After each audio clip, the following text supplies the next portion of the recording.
Hi, everyone. This is Bill Simmons with another episode of Pacific Coast Broadband Connect. With me today is Chris Chirgwin, and Chris is the CEO of Lanspeed.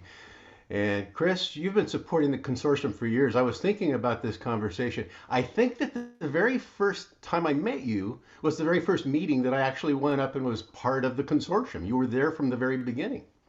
I think that's correct. I was actually trying to remember how many years it's been since I've been part of the consortium. I'm guessing maybe 2015, something like that. But yes, it has been several years, and just enjoy being part of it. I really believe in what the consortium is doing. I've always been a proponent of better broadband. I've seen the need for it from early on, and I think the pandemic now has shown even more how important broadband infrastructure is within our communities. Well, we've relied on you to be on the point, really, in the northern Santa Barbara County area, and that's really a special place. Why don't you just kind of give us a thumbnail sketch of your communities and what makes the northern Santa Barbara area so special? Santa Barbara Sure. County. Yeah, I feel fortunate to be able to call the San Ynez Valley and the Central Coast and the northern Santa Barbara County home for the last 18 years. Actually, I've lived here. Moved my headquarters here a couple years ago as well, and so I live and work in the small town of Buellton. Love the climate, love the people, great place to raise a family. And so it is a wonderful area.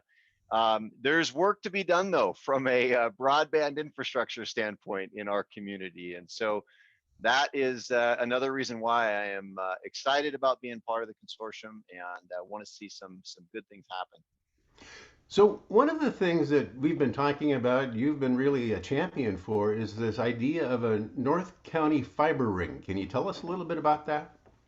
Certainly, yes. So, in our region, there are certain areas that have fiber, certain areas that have some good connectivity options, but then there's other areas that are really lacking, don't have fiber, maybe don't even have DSL.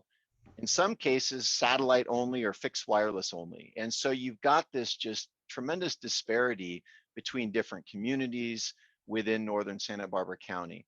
And so the idea behind the fiber ring is not a new idea. Other communities have done it. Ventura is in the process of doing it.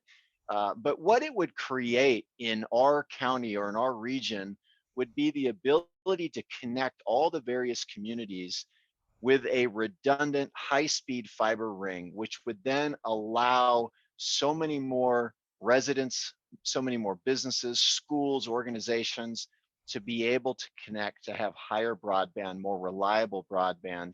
And so it's just something that I believe would be a huge benefit to our community if we could have that type of technology within our area. And so that is something we've been talking about for the last year or so, and I feel like we're starting to make some traction in that area.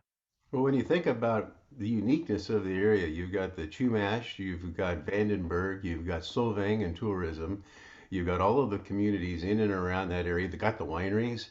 You know, you can imagine what it would be like if you could actually have high-speed internet servicing all of those areas. It could really be significant. Absolutely, absolutely. And one of the things too is I sit on a school board here in San Ynez, and so I've gotten to know a lot of the schools and school districts in the region. And even between different schools, you have different connectivity options. Some of the more rural schools don't have access to fiber, and that's a shame Yeah. because there's students that are not being able to connect at a high speed, that are being limited in what they are able to do. And again, going back to the pandemic, it's really shown the advantages that communities that have high speed capabilities versus communities that don't. And so there's definitely a need for being able to connect all of those anchor institutions, we'll call them, to be able to provide that level of connectivity. One of the things that makes the consortium so unique is the breadth of stakeholders that are here. Tell us a little bit about Landspeed. You're a tech company, right? We are, yes, and we may not be in the fiber or the broadband space, but we are in the IT services space. And so my company, we've been around for decades, and what we do is we work with other organizations, whether it's businesses, schools, local government, and we come in and provide IT services for those organizations.